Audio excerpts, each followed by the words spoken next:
Hamas and other terrorist factions will play no role in the Միացյալ Նահանգների նախագահ Դոնալդ Թրամփն անցած գիշեր ներկայացրել է Գազայում իրադրության կարգավորման ամերիկյան պլանը, որի համաձայն ռազմական գործողությունները դադարեցվելու են, իսրայելցի պատանդներն ազատ են արձակվելու,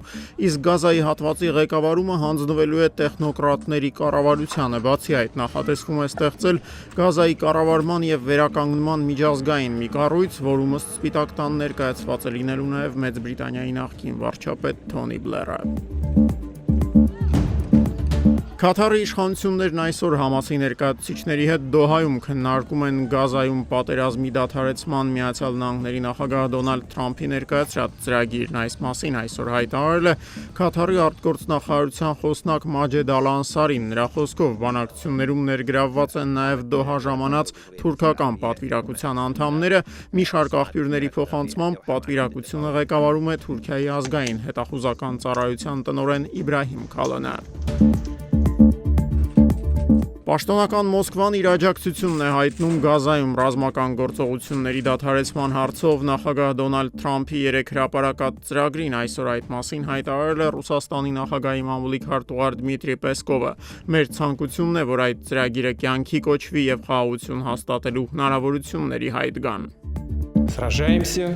и побеждаем.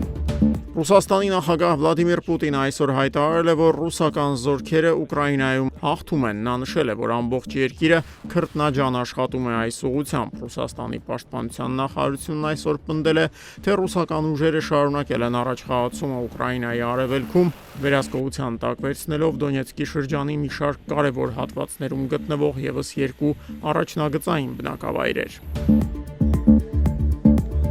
Ուկրաինան Եվրամիության տրամադրած գումարներով անօդաչու թռչող սարքեր կարտադրի։ Այսօր Բրյուսելում հայտարարել է Եվրահանձնաժողովի նախագահ Ուրսուլա ֆոն դեր Լայենն, ընդգծելով, որ այդ գումարները Կիևին կտրամադրվեն վարկի տեսքով, որի երաշխիք կհանդիսանան Եվրամիության տարածքում գտնվող ռուսաստանյան սառեցված ակտիվները։ Եվրոպացի պաշտոնյայի խոսքով այս գործարքի շրջանակներում Կիևին առաջիկայում շուրջ 2 միլիարդ եվրո կհատկացվի։ Այս հատկացումների շնորհիվ Ուկրաինան կարողանա ամբողջությամբ իրացնել դրոնների արտադրության իր ներուժը, պնդել է ֆոն դեր Լայենը։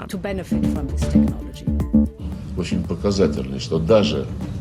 при таких же юридических методах получается у них не очень.